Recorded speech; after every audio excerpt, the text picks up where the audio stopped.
going to dive in now to your story. We'll talk about the new book. We'll talk about the blog, obviously, all those things.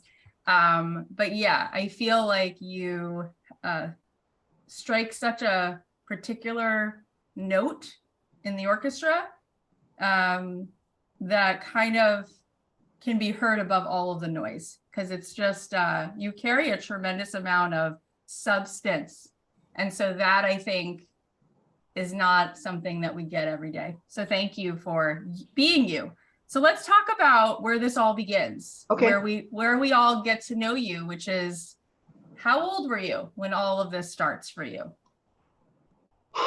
So that's sort of a two-part answer. The really basic, simple answer is I was 7 when my mom made me go to her commercial agent's office and tell the children's agent, I want to do what mommy does. It wasn't my idea. It was not anything that I wanted to do. I was 7. And she coached me and told me like what to do. And we practiced pretending an audition. Like she really put me through all this stuff, right? And I'm 7, so like I want my parents to love me and be happy and be proud of me and all that. So I went in, I did exactly as I was told, and they liked me and started sending me on some auditions. And almost immediately, my whole life changed. Like I stopped going to school and going home and playing with my friends. I stopped going to school and doing my homework and watching TV. I started having a job every day, and I didn't really understand what it was. I just knew that after school, all my friends got to go home and do stuff in the neighborhood, but I had to sit in the car and drive through 1970s Los Angeles smog alert traffic into Hollywood, where I was around all these other kids who clearly did not want to be there. But my mom spent all this time really aggressively pointing out how all these other kids didn't want to be there, but I really did. It's like she was programming me. And I just didn't, I didn't know what was going on.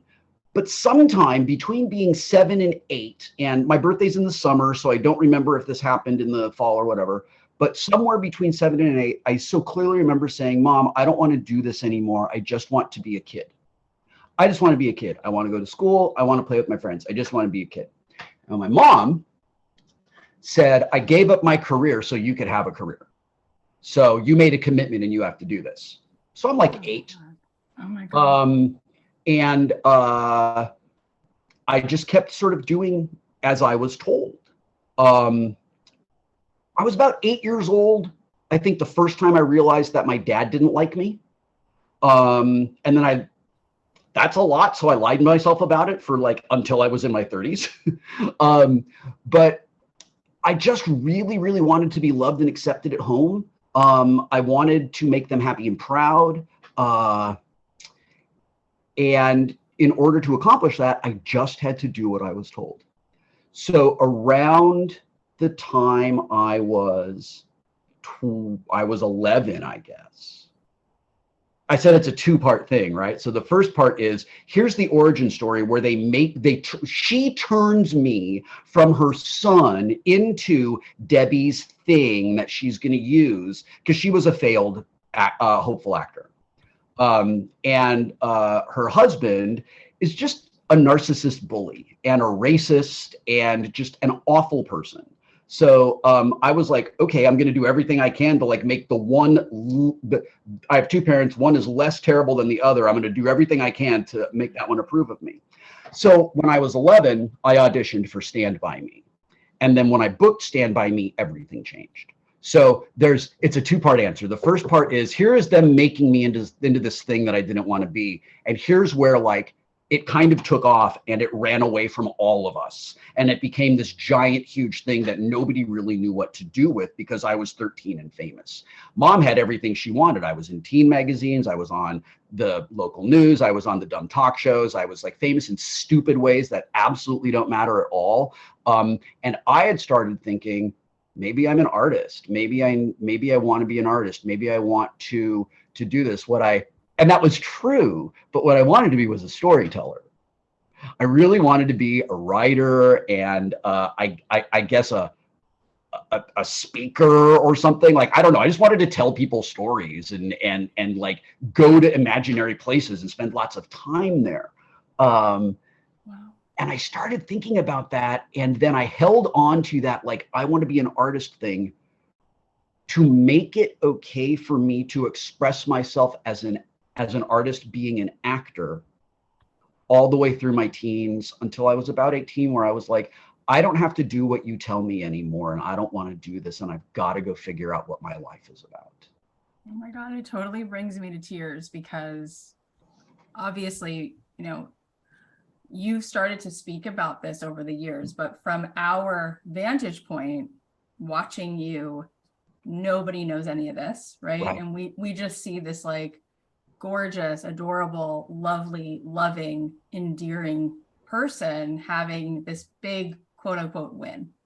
And to think that you were in this space where you felt so trapped and so uncomfortable, and to think that that's what was going on is so hard to even like to hold that as what was your experience. It's really heartbreaking. And it makes me think also, because your performance in that movie, there's two performances I've ever seen.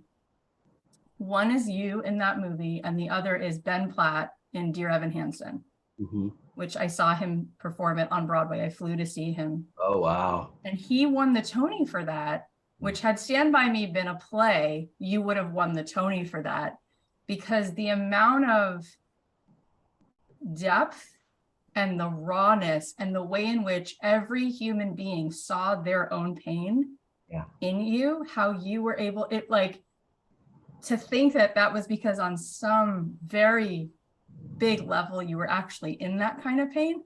I didn't even know that until, I don't know, 5 years ago, 6, 7 years ago. So I want to say two things. I was 100% turned into a thing by my mom. I was a thing. I stopped getting unconditional love. I stopped getting unconditional support. I was a tool for her. She is an unbelievably manipulative person, extremely emotionally immature. And I've said, like, loved me the way like a 9-year-old loves her dolls. Right. Like, the love is so genuine and so intense, right? But like, it's a toy. It's a thing that the child uses to feel better or feel distracted or whatever. And that's what I became. That's the first thing.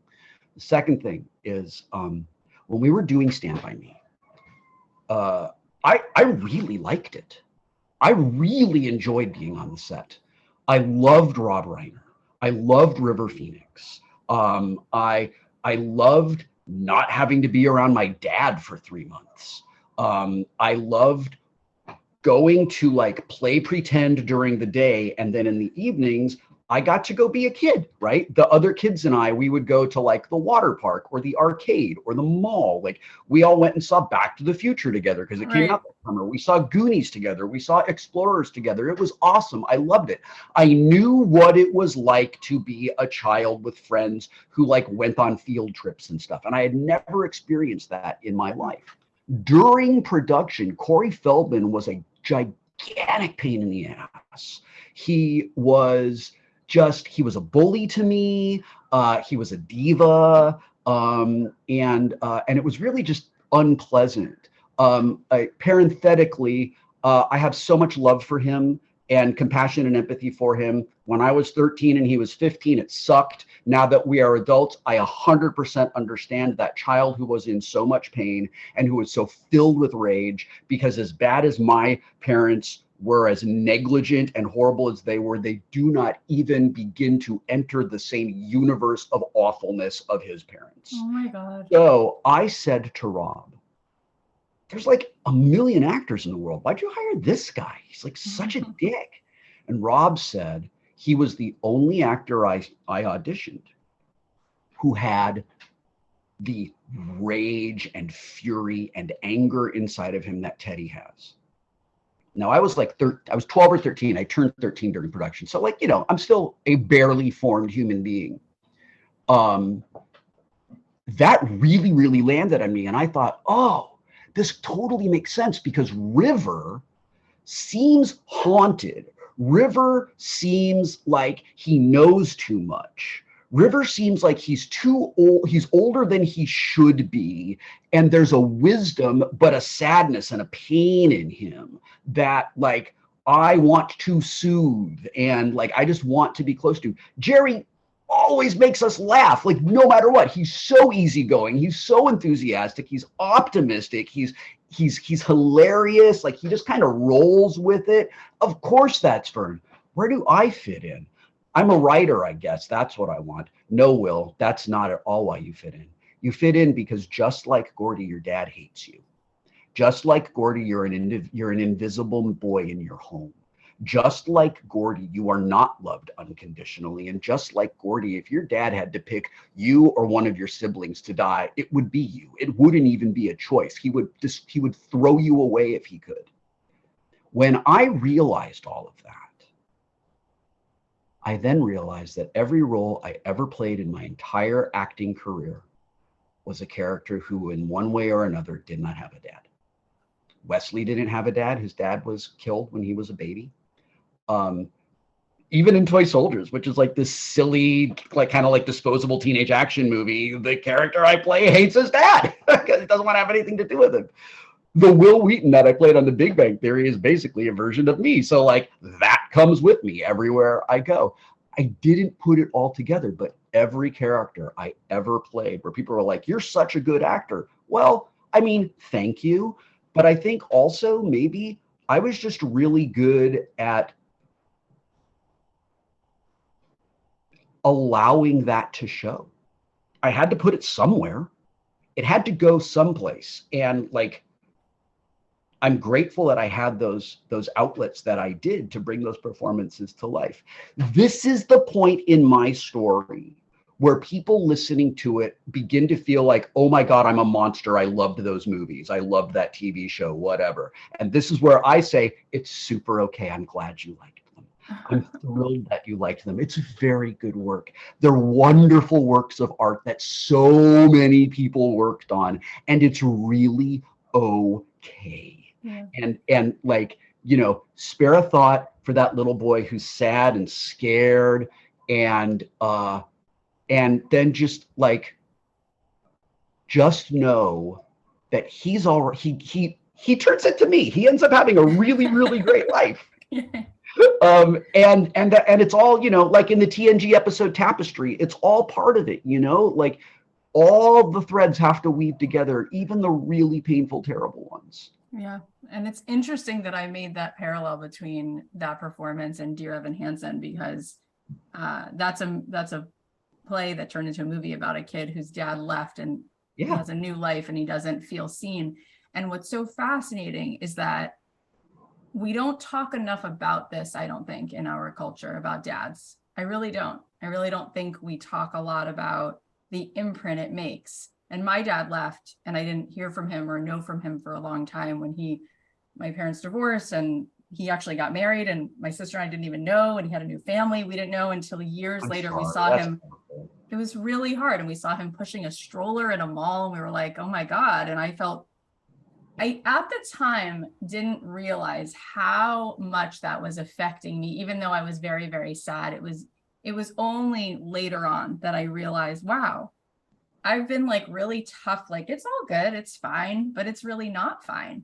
And I think there's a lot of people who can identify with, whether it's a father or a mother, just feeling this thing with you through your life. And how did you since then, right? Because you have such an ability to now really discuss this in depth. How have you made sense of it to a point where you could have this beautiful life now for yourself? How have you healed that to whatever extent you could?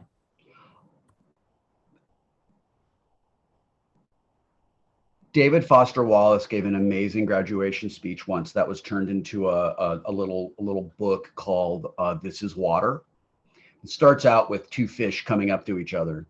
And one fish says, hey, how's the water? And the other fish goes, what's water? The water in my life was that everyone's life is like this. You have to earn being loved. You have to work hard and tick a certain number of boxes to be worthy of your parents being proud of you. if you don't do these things, you've brought shame to your family.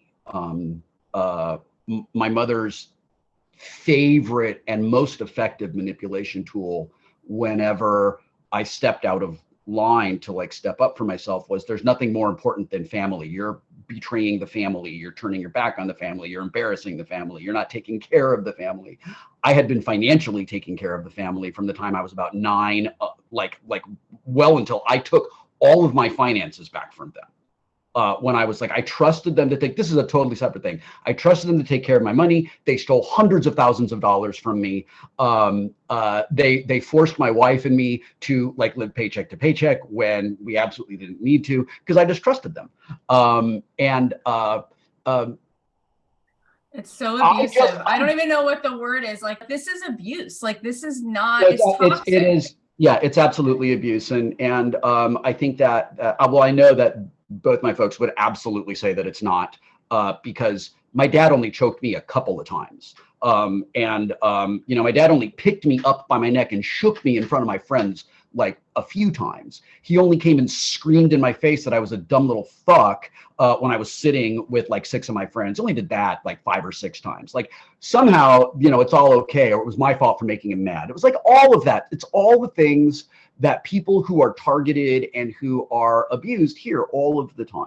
So to get back to your initial question is this, like, I had to learn that none of this is okay. Yeah. I had to learn, in order to be the dad my kids deserve, in order to be the husband my wife deserves, and in order to be the person I deserve, I had to figure out that none of this stuff is okay and it's absolutely not normal. And that was real hard because my dad never cared about me. And like the continuum of emotions from my dad was either on a good day, completely disinterested in me, and on a bad day, just relentlessly picking at me and just like attacking me. And it was one of those two things. There was no in between at all. And I figured that was just how it was, you know? When I learned that that wasn't normal, when I learned that that was not okay, I started reading books about emotionally immature parents and being raised by narcissists. And I saw my parents and my family dynamic reflected in like the most basic, simple, first day psychology students would go, oh, that family's fucked up. Like, I mean, it's like that, right? But then massively gaslighted about it. Just so gaslighted about it. My sister and I still talk about how our mom just invents a world that absolutely doesn't exist and then acts as if we live in it. Just makes shit up. And like, that never happened. What are you talking about? I just literally just happened, right? And that stuff made me feel crazy. To avoid the pain of it, I was a very functioning alcoholic for about 10 years. I really let my kids down a couple of times without realizing it. I suffered and struggled like crazy. When I understood what was going on, when I had gotten sober, when I had gotten therapy, when I had done lots of homework to understand that this is not okay, I felt like, all right, I need to be the person I need in the world.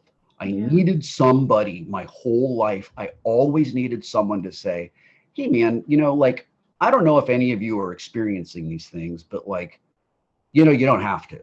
Like, this is not right. This is not normal. And I realized that, like, I watched my dad and mom give all kinds of love to my brother, the golden child. I've watched them give unconditional love to my sister, who's their only girl, and just withhold it from me. It was just a choice. It was like an absolute choice. And when I realized that, I realized this is not about me. I'm just unlucky. I'm really unlucky that these two selfish, emotionally immature people just, that I got stuck here, you know, it's a bummer. And when I realized that it wasn't about me, and this is a huge thing that I think has been really helpful to me in my entire adult life. I don't know if I could have embraced this when I was younger. I don't know if I had lived enough to fully understand it, but I have come to I have concluded that when somebody's horrible, it is never about you, ever.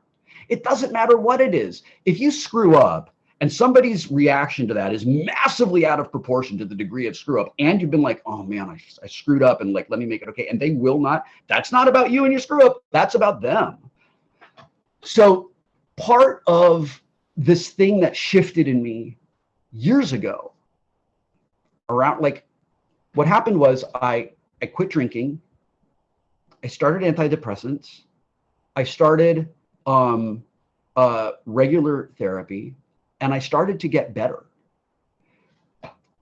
And I just thought, I need to talk about this. Yeah.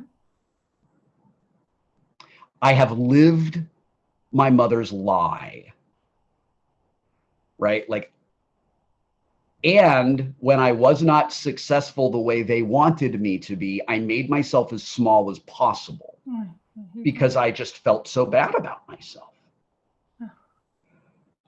Getting away from them was one of the best things I ever did. It still sucks. Like, not having parents is awful. It's the worst thing. And occasionally when I'm out having a great day, I'll remember some shitty thing they did and just be like, oh, why did you have to dump that on me, brain? Like, I didn't need to remember that right now. But I thought that I just need to talk about this because if someone with my unbelievably charmed life and my unbelievable amount of privilege, and like, I live life on the lowest difficulty setting. I'm a cisgendered, heterosexual, middle-class, wealthy white man in America. Like, there's not a lot America loves more than like a white dude that ticks all the boxes I tick, right? But I can still be unbelievably sad and depressed and afraid and struggling. And I can, and if all of that can happen to me, that can absolutely happen to somebody who doesn't have all the privilege and comfort I have. Yeah. And like, maybe I have an opportunity to share some of the things that have worked for me that would have been helpful for me to hear. Maybe I can say the things that like Jenny Lawson said for me a long time ago, or the guys from Penny Arcade said a long time ago. Those sorts of things. I started talking about just having depression and anxiety and all of that when I still had contact with my parents, and they were my dad didn't care, but my mother was mortified. It was so embarrassing and shameful. And I was like, that's why I'm talking about it, because your shame and embarrassment made me suffer with untreated, undiagnosed mental illness for literally my entire life. And like, you know, there's a real fine line between blaming and holding accountable. But like, when you force your 7-year-old to go to work and then don't listen to them, when your 7-year-old is clearly being bullied by your husband and you never stand up, when your 13-year-old is being bullied by your husband and you make your 13-year-old apologize to the bully, your 13-year-old's brain starts to change. Yeah. We just can't help it. Of course. And like, all this stuff kind of like happened to me. And I tried for years. I was like, listen, we're all older now. We're all adults. Can we please talk about this? It was not going to happen. Oh my gosh. I was just watching this weekend, you know, Ram Dass. There's like a couple documentaries of Ram Dass that you can find on Amazon Prime. And there's one that's called Becoming Nobody. And it's about the beginning of it. He talks about somebody training, how his like parents wanted him to be somebody, the somebody that they wanted. And they put him in the somebody suit and kept praising him for being the somebody they wanted. And he came to this place of like, but I'm so miserable getting praised to be this somebody. I'd rather be who I really am, which is my soul, my consciousness, this awareness, this whatever I find when I meditate, when I do LSD, when I do psilocybin, this part of me that's actually bigger than somebody that you want me to be. And you would probably love it if you haven't like seen it, because I haven't. He also, Ram Dass, he just beams light, you know, he's just such an enlightened person. But it is so important that we talk about this. You know, one of your friends / co-stars, Mayim Bialik, her recent movie, which I'm sure maybe you saw it. I mean, it's about her upbringing and just the stuff that was going on in the mental illness in her family. And I cried from the moment it started till the end, because these slice of life, true depictions of what somebody is and has been dealing with, there's a woman, Emily Esfahani Smith, who did a TED Talk called Happiness is Overrated. And in her research at Harvard, she found that what people want more than happiness is belonging. Mm-hmm. And so when you name this, people feel less alone. There's this idea in folklore and mythology that if you know a demon's name, it can't hurt you, right? Like you dispel it. Like the demon does everything it can to keep its name secret. Even the demons, especially the demons you summon to protect you, right? And then long after they have stopped protecting you, they hang around and now they extract their price. And to dispel that demon and send it back, you have to know what its name is. And in like mythology, it's some cool Germanic, Aramaic demon name. But like in my real life, it was child abuse, and it was PTSD, and it was being gaslit all the time. And decoupling and rejecting the concept of weakness as related to mental illness was extremely important to me. Yeah. And if nothing else, what I hope I leave behind in this world is something that pushed us away from being shamed and embarrassed and feeling weak and helpless when we have mental illness, and moving us toward normalizing mental health treatment and mental health care, and hopefully at some point, I don't go on podcasts to talk about the time I wore a cast on my wrist. I don't go on podcasts to talk about that time I had a high ankle sprain and walked with a cane for 3 months. But I still go on podcasts to talk about mental health. Yeah. Well, I would love it for there to be a future where we just don't talk about it, because we always talk about it. It's not remarkable to talk about it. Exactly. And the only way we're ever going to get there is if more people, and especially people who, like, in the eyes of like the mass public, have like something to lose. Yes. They are the people who we really, really, really need to speak out. Yeah. Well, that's why, I know that for you, this has become just really part of what you've been doing, but I do think it's extremely courageous.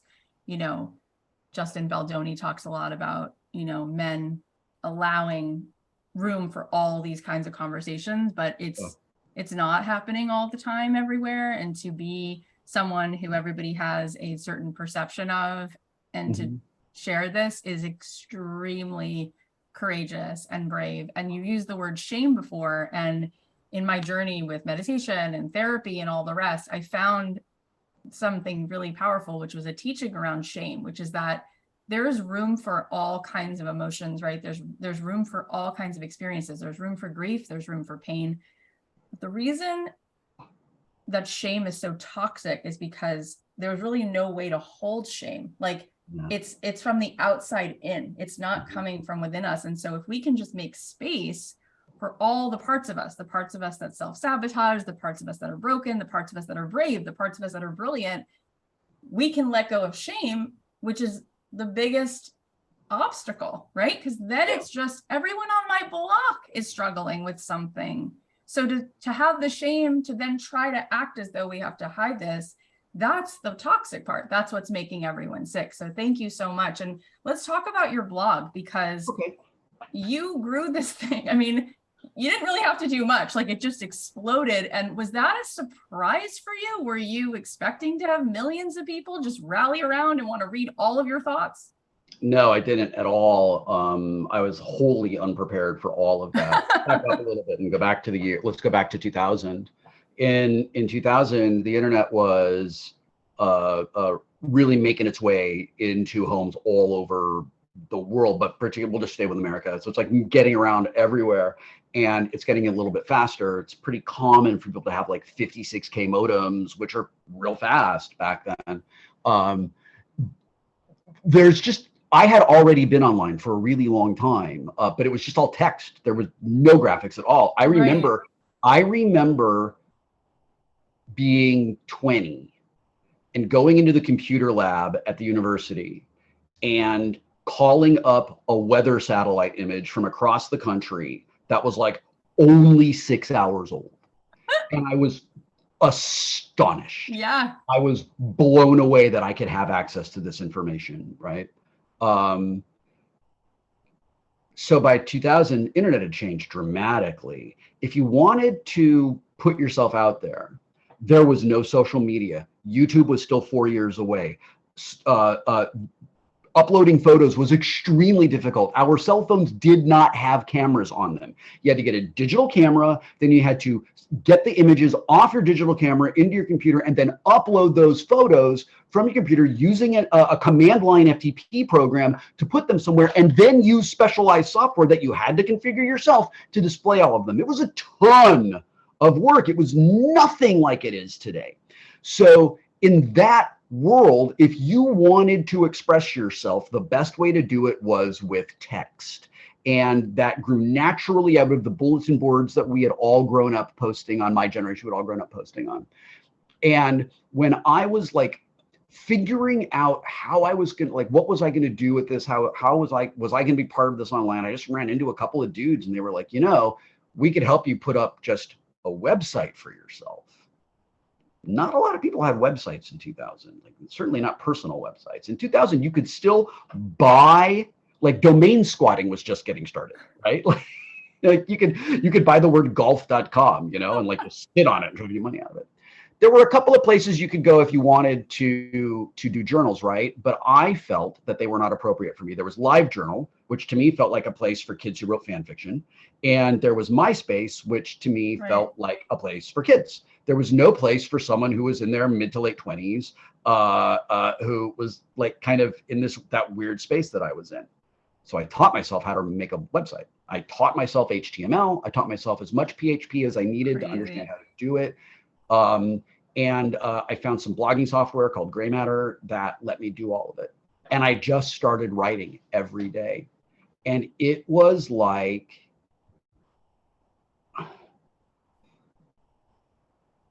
I felt like I was a greyhound who had been living inside an apartment my entire life. As soon as I could write, as soon as I could just say stuff, right? I just felt like, wow, I'm really spreading my wings and I'm really like getting going and I'm really enjoying this. And I don't have to participate in being silent about things. And I don't have to be small. And maybe it doesn't matter if I'm getting approval from my family, because like there's other people in this world who also matter. And it was, you know, there's Hank and John Green are amazing, brilliant, wonderful human beings. They are like first generation OG YouTubers, right? Along with like Megan Camarena and Lena Morris and Grace Helbig, like, you know, that Hannah Hart, that group of people, right? And Felicia Day and I kind of rode in with that little wave too, with the Guild and then with Tabletop. Hank and John have said, like, back in those days, it was very easy to start a YouTube channel. And if your content was interesting, like you build an audience immediately. Nowadays, it's so hard to stand out. It is so hard to get noticed that it kind of doesn't matter how good you are. You could be making the most amazing thing in the world and nobody will ever just accidentally find it. You kind of have to be featured somewhere. So someone who is a tastemaker or a gatekeeper has to find you. It didn't used to be that way. So in 2000, it was novel that this adult who used to be a kid actor was writing a blog and talking about, I worked on Star Trek, and talking about, I'm a dad and I'm a husband and I'm not 14, I'm 27, all of those things. And that the novel nature of that, I think, gave me an opportunity to just be seen and heard. And I thought I had more to say then than I actually did, which is, I think, part of the beautiful arrogance of youth.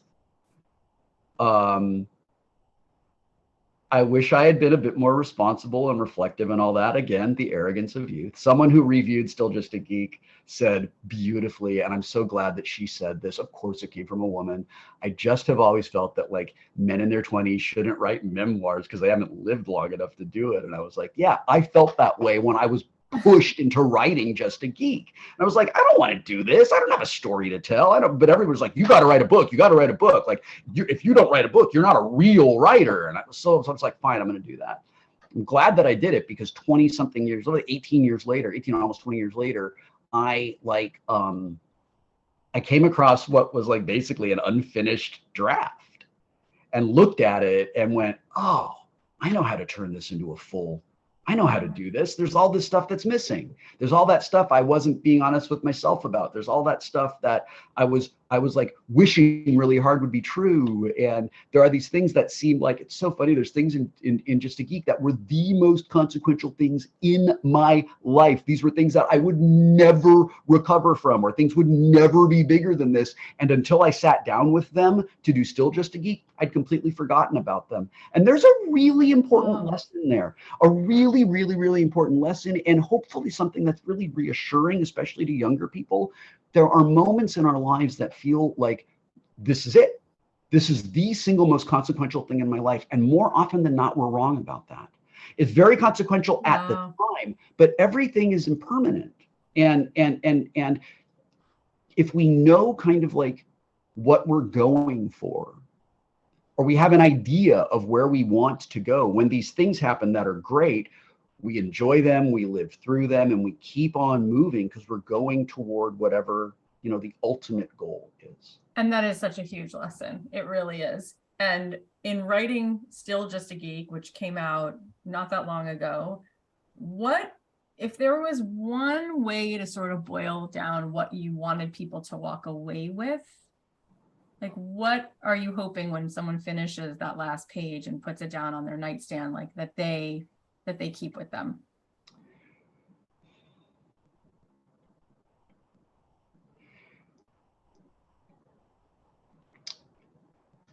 I have not yet been able to find an answer that I feel really good and really confident that I can absolutely stand behind. I will tell you the closest I've come. No one thing in any of our lives absolutely defines us. Every single one of us has the absolute fundamental right as a human being in this world to make mistakes, to learn from them and grow from the lesson, and have the opportunity to find and realize our individual dreams. So beautiful. That was almost entirely taken away from me. And what sucks is that it was entirely taken away from me by the two people who should have been there loving me and holding me up and supporting me to find what I wanted to do with my life. I have two sons. One son just hasn't quite figured out what he wants to do yet. He's trying a lot of different things. He's done a bunch of different trade schools. He's done a little bit of university. He's just hasn't really found that thing just yet. And like, yeah, I wish he had a career now just because he'd be like, building toward a retirement, but he doesn't have a family. He doesn't have any big responsibilities. And he's a good, loving, wonderful person. And like, I can't point to him and be like, that's my kid, Kieran, blah, blah, blah. Like, I don't fucking care. Well, it's like, that's my kid. He's super famous. Like, I don't fucking care. Neither one of my parents could say that at all. Just absolutely not. And that was a terrible burden for me to carry. Yeah, it was really unfair and unreasonable and deeply selfish to put that onto a child. So, because so much of that was almost just all yanked away from me, it's really important to me that I'm just reminding people all the time of those things that I said. You are not defined by a single thing. You're allowed to change your mind. Your dream when you're 15 may not be the same as your dream when you're 20, which will definitely not be the same as your dream when you're 25, which is not going to be the same as your dream when you're 40. Like, just you change as you move through life, and that's okay. It's cool. It's a feature. It's not a bug. And be gentle with yourself. The world's going to beat up on you a lot. Like, The voice that you use inside your head as you go through all of these things, as you work toward realizing the best version of you that you can possibly be, which is, and if you're doing it right, is a constant work in progress, right? As you're like going through the world and you are like trying to do that, use the voice with yourself that you use out loud with the person that you cherish and adore and love in the world. You absolutely should talk to yourself the exact same way. I would never talk to my wife the way I used to talk to myself. I would never talk to my sons the way that I would talk to myself. And then, unsurprisingly, I realized that that was my dad's voice. That was in my head forever and ever and ever. And then I was finally, one night, I was like, you don't get to, fuck you. You don't get to talk to me anymore. Right. I mean, I've done all this work now and this is all stuff that everybody at this point knows, which is cool. We've learned so much about the brain and our consciousness, and like, we're literally being programmed from 0 to 12. Like your mind, somebody is writing the code. And so, you know, I heard Tom Petty say once that after he would do a concert, he would have to pace in his hotel room for like an hour to come down from that experience. And I've always thought, you know, for kids who have so much fame like thrust upon them at such a young age, right? And everyone's screaming your name when you walk out of a car, oh my God, and you're on the cover of Teen Beat and Big Bop or whatever it is. And it's just like, it's so intense then to wake up 18 months later when a little bit of that dies down and it just feels this feeling of like what you were describing. Okay, what do I do now? Right? Like, and so now how do you find fulfillment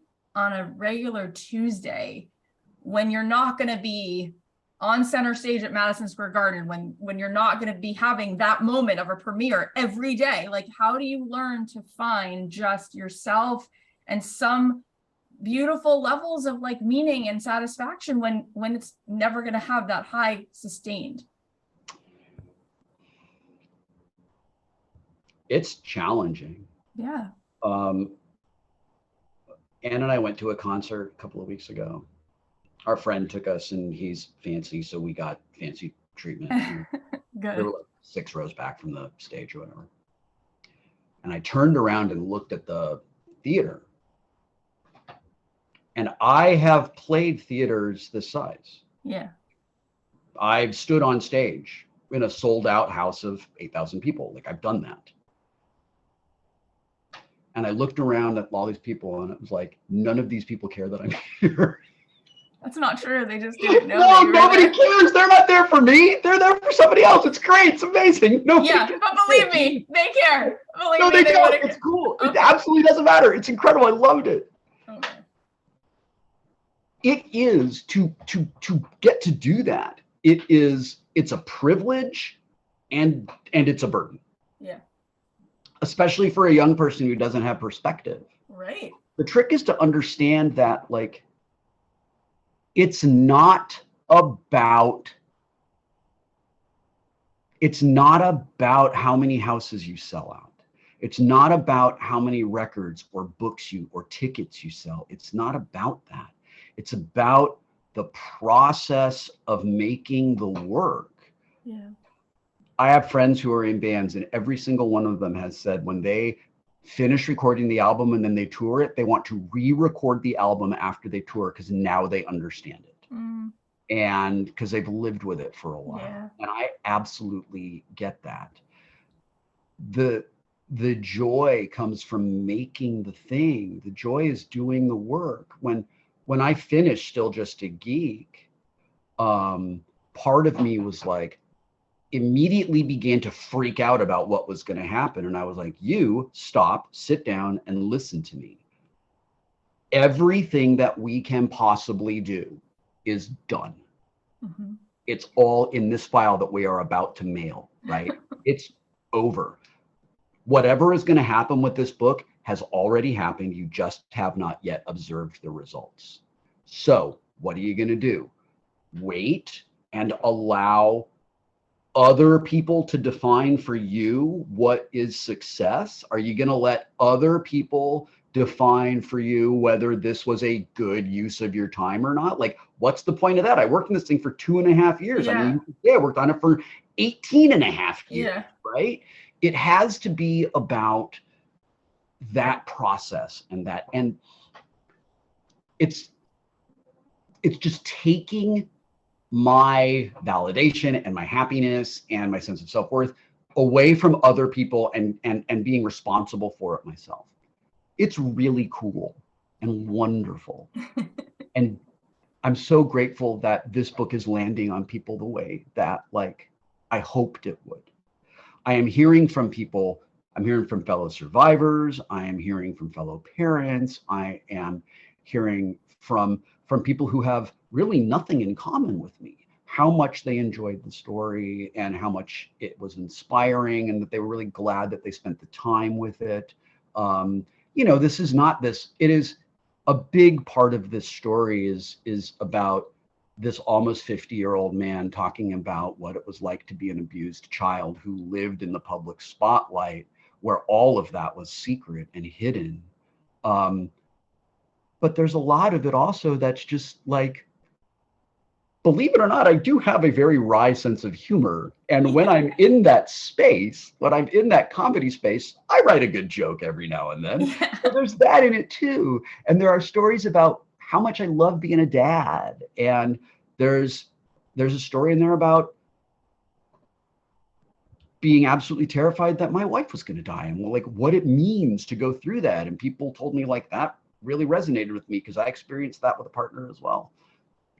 I just did a bunch of travel for the second time in about 5 weeks. The first time I went to the airport and oh my God, there was my book in the bookstore at the airport. Yes. It's really cool. And I was like, that was great. Okay. So I took a picture of it. I was like, this is cool. I want to remember it. And I said at the time, you're never going to see this again. Just love this moment, you know? When you are in an airport again and you go to the bookstore and you do not see your book there, that part of your brain that was programmed by dad is going to tell you you're a loser because it's not there anymore. Don't listen to that part of your brain. This is awesome.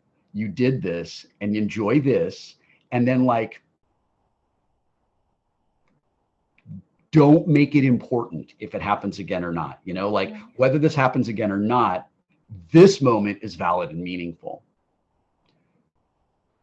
I don't know if that is just a thing that comes naturally to people. I don't know if it is my weird, broken, like abusively programmed brain, like having to be reminded of those things. Yeah.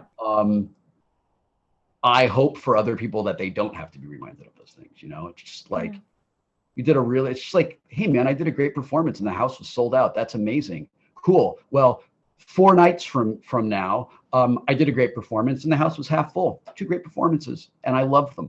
Yeah. And that's what it really has to be. That's where I have to put my focus. It's so healing, and it brought tears to my eyes when you just shared that. And you know, when you first came on and we started recording, the very first word I used to describe you was lovable. And I said that because that's how I feel. I said that because that's what feels the most true for me. And I would be as bold to say that I think that other people feel that exact way. Like if we lined up a group of people that we know from the public eye and you said, what's the first word that you think of? And someone might say, so funny, so this, so that. And I feel like with you, it was just so lovable. And so I'm really grateful that you see that part of me. That's the part. If I had my choice. Everybody does. That's what I'm trying to say. That's what's so painful and surreal. It's like this kid that we've all grown up with. I mean, I'm 43, so you were right there when I started watching anything. And you were like the most adorable, obviously lovable thing that ever like showed up, and everyone felt that way. It was like this pure kindness, this sincere, this beautiful kid who then had so much love. And you're even now in this interview, you've done zillions and you're so generous. Like you're just so passionate. Every response, you're like, let me think about that. Like everything you didn't get, you give that constantly. I hope that you, at least in this moment, just like you did in the airport, I hope you really let that in, because I'm not saying that for any other reason other than that's just how everyone feels. And I get to be one person who's an ambassador of that in this moment. And I'm sure you hear that all the time. You have to hear it all the time because it's the truth. It's like people saying that, the sky is blue. I'm sure you've heard it. So, it reminds, go ahead. I really appreciate that. I spent a lot of my life feeling unseen. I spent too much of my life feeling unseen. All of my childhood, all of my teens, I was famous and felt invisible. Yeah. I felt like nobody knew me. They knew the famous kid. They knew Debbie's thing. Mm. That was the only thing. That was how I was presented whenever anything happened, whenever anything went anywhere. Family gatherings, I showed up as a novelty. Mm. And I never felt seen.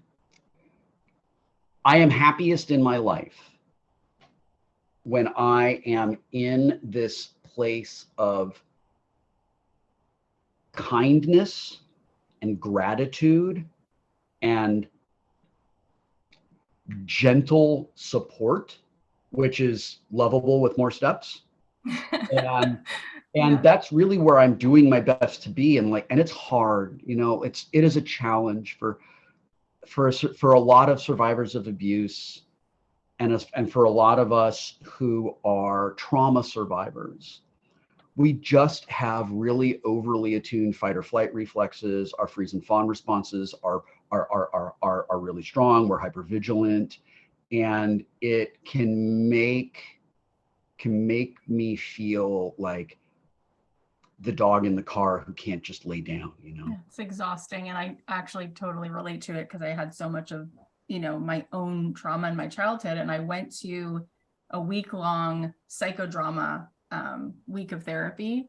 Mm-hmm. And a lot of podcaster friends of mine were like, no, you need to go. Like, it's amazing. And so I went for 6 days, and you give away your phone, and you basically are in these small pods where you have a whole day with the pod where somebody plays you as a kid and somebody plays your parents, and there's a therapist there. And the other days you're there to be supportive of somebody else's psychodrama. It's like really intense and gorgeous. And on the last day, it was my turn. And the therapist told me to have someone play me as a child. And both my parents were, there's just a lot of stuff in my childhood. So she said, everything your parents gave you to hold, take one of these big blocks, there's these huge foam blocks, and hand it to this kid who's playing you. Mm-hmm. And then whisper in her ear what they're handing you. So it's like, here's my dad telling me about his affairs and telling me to keep them a secret from my mom. Here, hold this. Here's my mom trying to commit suicide twice. Here, hold this. Like, just on and on until this girl playing me, you couldn't see her. She was holding this huge stack of these styrofoam blocks. So the therapist says to me, go over to her now and help her put them down. And I said, okay. She goes, now whisper in her ear and say, you don't have to live here anymore. I tell her, I start to cry. She starts to cry. And then she says, now tell her, I'm coming to get you. I'm here. I'm coming to get you. And I cried on a level that I didn't know was possible. And as I recall this, and I don't usually share that, but I just felt like sharing that with you because you've been so vulnerable and so you make such a space. But it was so helpful to me to realize that this little girl inside of me who had to handle and hold way too much, way too early on, she's looking to me now as like my adult self. And she's like, don't throw me to the wolves anymore. Like, come and get me. And I now can see, even though it's really hard and I still have all of that stuff, like you said, like that fight or flight response goes on really fast. I can see now that little kid, and she's so good and she's too good, right? And I'm wondering, like, when you look back now, because you've shared so much of what you were experiencing, but now, when you look at that 7, 8, 9, 10, 12-year-old kid, can you see what we see? Like, do you see now, like, how easy it is to love him and how absolutely. Yeah, absolutely. What a gift he is. I actually there are times. So Um, parenthetically, I guess, I do not believe in a single supernatural thing in this world. I think it's all hokum. I'm thrilled that it helps people, but it's just not real. And that said, I have had these moments where I feel like young me is like crying out to just be acknowledged and recognized. Like young me needs something, and it will be sparked by like, my Tron machine is behind me. I'm like playing a video game, you know? And I'll get some weird memory of being 11 years old. And I will have to kind of like stop what I'm doing. And as an adult, as a dad, as a godfather, as an uncle, as who I am now, I am there for that little boy. And I tell him, you're super safe now, buddy. Mm-hmm. Like, and like, even, you know, that memory is experiencing something firsthand in like, we'll say 1987 or whatever. And I like do this thing where I kind of like cognitively stand up for me the way I couldn't stand up for me then. And in the process of doing that, things that keep coming back, moments where I'm just like, how could they fucking do that? Like they lose a lot of their sting, they lose their immediacy, and ultimately they lose their power. And they just kind of end up put away in a library somewhere, you know, of like things to not do. And I have, both of my parents really mocked and belittled the idea of the inner child. As I get older and I see therapists talk about things that are really natural and really helpful and really, and really like positive and loving and nurturing, they're all things that both of my parents were like very disdainful toward, and openly contemptuous of. And it's real interesting to me. We've had conversations with my friends and other people who I love about how when someone doesn't want you to be able to have boundaries for yourself, when someone is not telling you and teach, especially a parent, when they're not teaching you how to like stand up for yourself and set your boundaries, which are so important for like healthy interpersonal relationships, right? People who respect your boundaries aren't going to have a problem with you having boundaries. They are the fundamental, they are the keystone of long-term relationships. Well, when parents are all about blowing your boundaries down, it's because they are benefiting by ruining your boundaries. Yeah. It gives them a control over you that they otherwise would not have. I didn't even realize that until I was like in my 40s. So I have just spent, I've spent an enormous amount of time the last few years really remembering and just kind of like almost like free writing, just writing down and letting the kid talk and just write down whatever he is saying, whatever he is feeling. Because my whole life I wasn't allowed to. I couldn't say these things out loud. I tried a few times, but I just wasn't really heard, you know? Yeah. And I didn't really know how to express the severity of what I was experiencing. And to everybody on the outside, it looked great. Like, you know, we who are trauma survivors are extraordinarily skilled at keeping our trauma hidden. We who are abuse survivors are magnificent at protecting our abusers. It's astonishing how good we are at it. Yeah. And there are people who, my entire Star Trek family, when I ended having contact with my parents, over the next few months, whenever I saw someone from the cast of Next Generation, I needed to tell them personally and privately, what, like, listen, here's a 5-minute encapsulation of the truth of my life. And the reason I'm telling you all of this is that when I was a kid and we were on Next Generation, you were a parent figure to me. Every member of our cast was a parent figure to me in different ways. They all showed up for me all the time. My parents never showed up for me. And my Star Trek family showed up for me. My studio teacher showed up for me. there were a couple of directors who showed up for me. My costumers showed up for me. You know, those were people who loved me and cared for me, and contributed to like saving my life. You know, That's so beautiful. And every one of them, every member of my cast, including Frakes and Gates, who I am closest to, didn't know because I hid it so well. And then they were like super sad and like, oh, I'm so like, I wish we had known. And I'm like, you know what? I don't think I knew. Yeah. I don't think I fully knew. All I knew was whenever this guy is horrible to me and I try to say or do anything about it, I get in trouble. Yeah. And I'm just not. Yeah. I wrote recently that when every room you walk into is full of people who have already made up their mind about you, Oh my God. you just stop walking into rooms. Yeah. Like, what's the point? Yeah. And I had this thing where like toxic fandom when I was on Star Trek was really cruel to me, and reaffirmed all the terrible things my dad said about me. And then also at this, and then at the same time, like that was the place I could go to escape the reality of my awful home life. So I was like, I gotta have a safe place, man. Yeah. What a double bind. And that safe place ended up being tabletop games, painting Warhammer figures in my dressing room, like that, and like, you know, that was really where I put. Was where I put a lot of my time and energy. I'm really lucky, you know, a lot of my peers, some of my peers did not survive. Yeah. Some of them took their own lives. Some of them accidentally overdosed. All of them were in some kind of pain that they didn't know what to do with.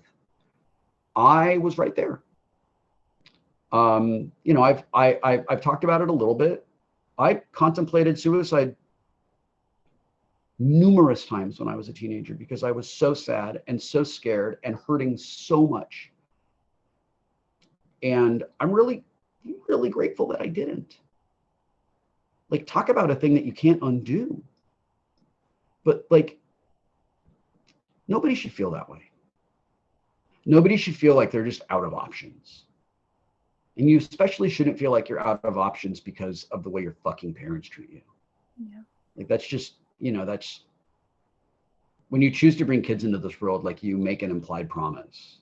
Yeah. And if you cannot uphold your end of that promise, either through doing the work after you've realized, oh shit, I'm not equipped to do this. Yeah.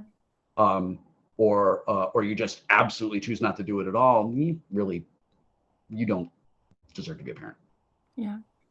I had a friend who recently was called by a family whose son was suicidal and was in a place they were trying to help him, get him help, and it wasn't working. And finally the place said, we're just going to send him back because there really is not anything left for us to do. Mm-hmm. And they did every possible thing. And then the parents said, okay, so we'll try out of the box things. And so they did things that the place couldn't do, but they tried everything from Eastern practices to bringing a priest, even though they weren't Catholic, like they heard. So then they call this friend of mine who, for whatever reason, was a very close family friend. He was a teacher, very loving person. Like, can you go talk to him? They're going to send him home tomorrow. And then we have nothing. So he walks in the room and the kid says to him, if you came here to tell me what anyone's already told me, there's no point. It doesn't work. You don't have to tell me anything. So he said, a priest came yesterday. Don't tell me what he told me. And he says, what did he tell you? He goes, he told me God loves me. So my friend says he didn't know what he was going to say. And then he said, well, I wasn't here to tell you that. So he goes, okay, well, what do you want to tell me? And he says, I was going to tell you that the world needs you. And he said that the kid just said, well, no one's told me that. And he got better. And I want you to know, which you already know, and we've talked about it a few times, this is so important. And the world really, really, really needs you. And they really need you to tell this story and to show up this way. thanks. As I've said, I'm doing my best to be the person I need in the world. Yeah. And when I'm actively doing my best to be the person I need, I am more often than not, and this is amazing, I'm passively the person someone else needs. Right.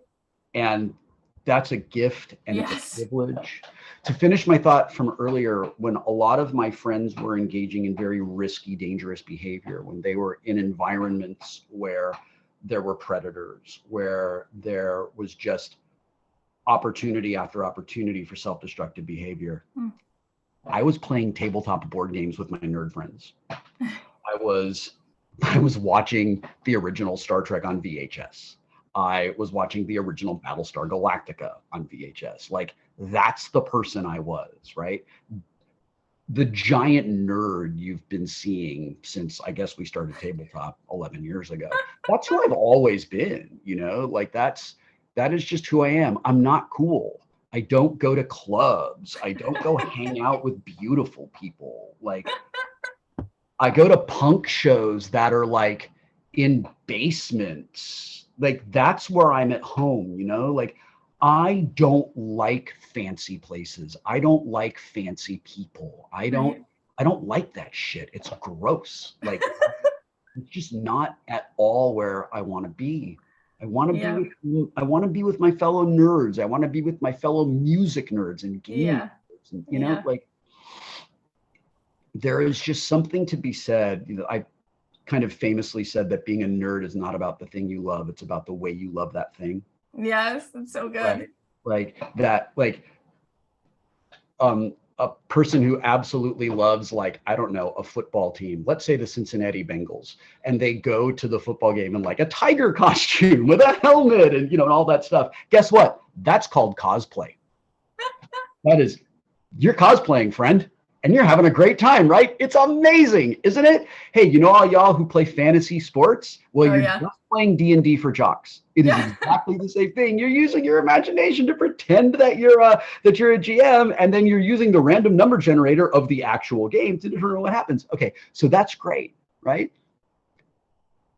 We're not that different. No. When we fundamentally get down to it, we are not different. We all make different choices. And we, you know, the tolerance paradox says that we all get to choose who is worthy of proximity to our lives and all of that. Right. And the choices people make, I think, give us the information we need to make informed decisions. But if we take away the artificial ideas that separate us, we are all the same.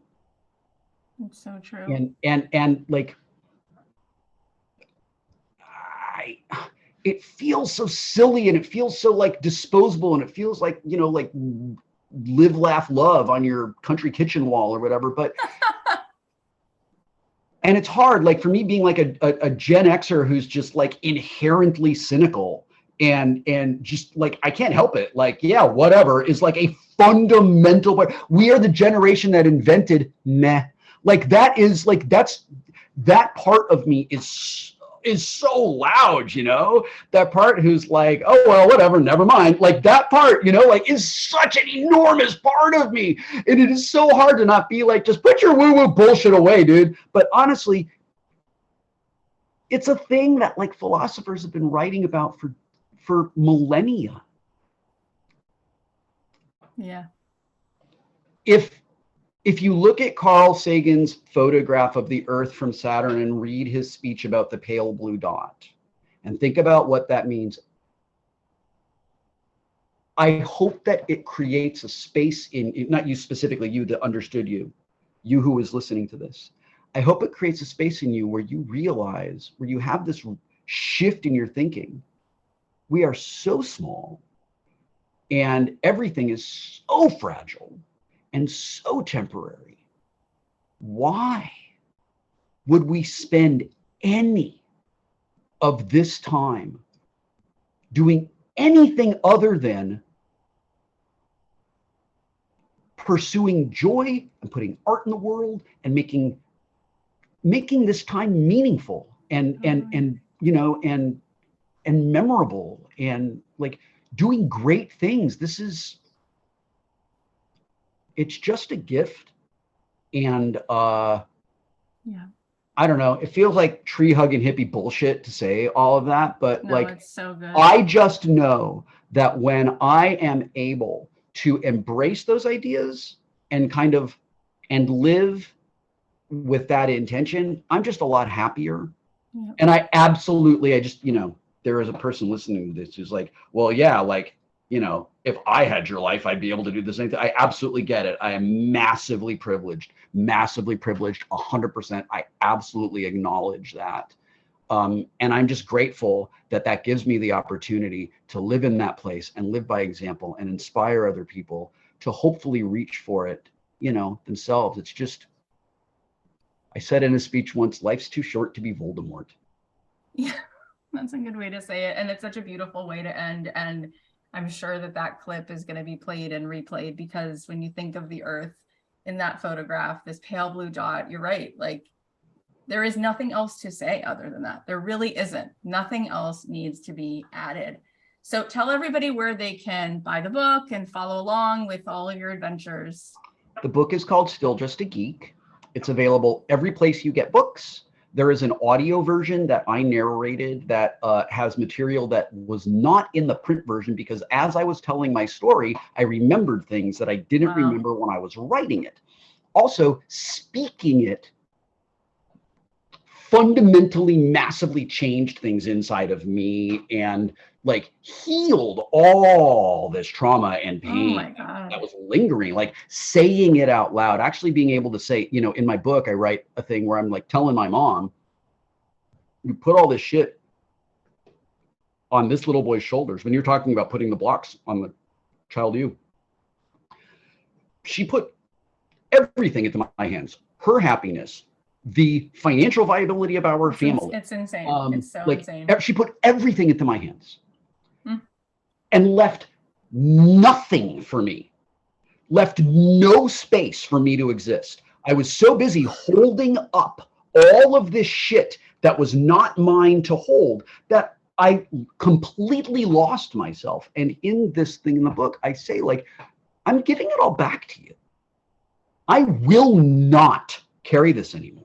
This was never my burden. And it was wrong of you to put it on me. And I give it all back. There was this thing happened when I was narrating the book, when I said that, and I was like, it was like coming up for air after having been underwater for 5 hours. Just that, like, oh. And it wasn't there when I wrote it, but it was there when I said it. So if you're a person who wants a visceral experience, I think the audiobook is a real way to experience that. If you're a person for whom that might be a little too intense, which is really valid, I hope you'll check it out in print versions. If you ever wanted to find me on the internet and establish a parasocial relationship with me, I am on Instagram and Facebook as It's Wil Wheaton. I don't use any other social networks unless you count Tumblr, which I really don't. I'm wilwheaton.tumblr.com. It's an aesthetics Tumblr. If you like Betty Page and Vaporwave and me screaming about fascism, then you definitely want to follow that Tumblr blog. And then my home base since 2000 is and always will be wilwheaton.net. So those are the really easy ways to find me. And if you only want to remember one thing, wilwheaton.net has links to absolutely everything that I care about. Amazing. Lots of other fun things that I do. I do a silly podcast, and I occasionally like stream on Twitch and things like that. You can find out about all of that at wilwheaton.net.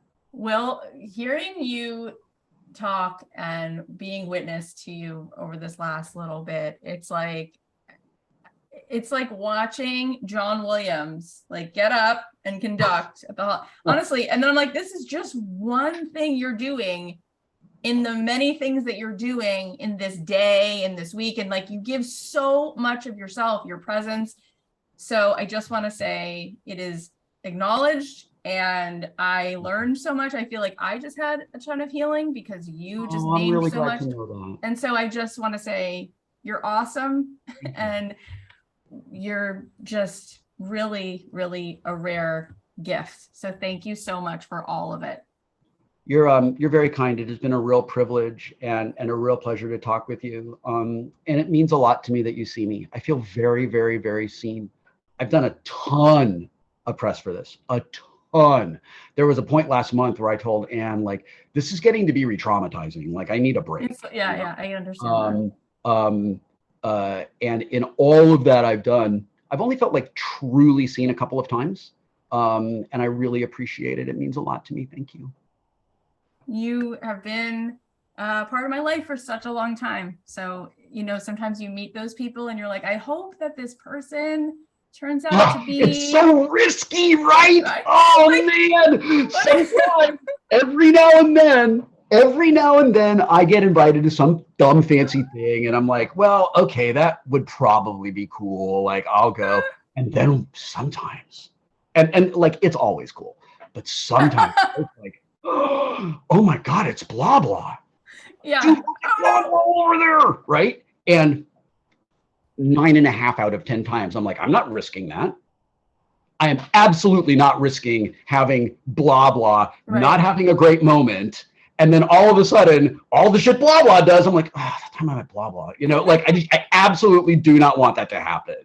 Well, you're 1 zillion times cooler than the kid who's like, magazine picture was in my room with like, it was you and Ricky Schroeder and Jason Bateman and Fred Savage. And like, you're such a huge heart of a soul of a person. And I'm better for it. So you're just so cool. I'm so excited for what's next for you. Cause like you only said that you started having these big capital R realizations in the last decade. So it's like, can you even imagine what's going to pour out of you? And what, I don't know, like just books and movies and games and more downtime and adventures with your family. Like, I'm so here for it to find out what happens next. So I'm working on a couple of fiction projects right now that are really fun. And because I know myself better than I did 2 years ago, I have a clearer voice. I feel like my dialogue is better. And I feel like my ability to be objective in the plotting and realization of the story is at a place where it wasn't before. And I'm so excited. I'm having such a good time doing it. And we have so many fans. And I think that it's pretty cool that you see that and feel that. So it's like, we're ready. We're ready for the next thing. So thank you. Thank you. I'm going to do my best to keep earning your time and attention. And I really appreciate the opportunity. Thank you. Have the most beautiful day and thank your family for sharing you with us. I will. Okay. Bye. Bye.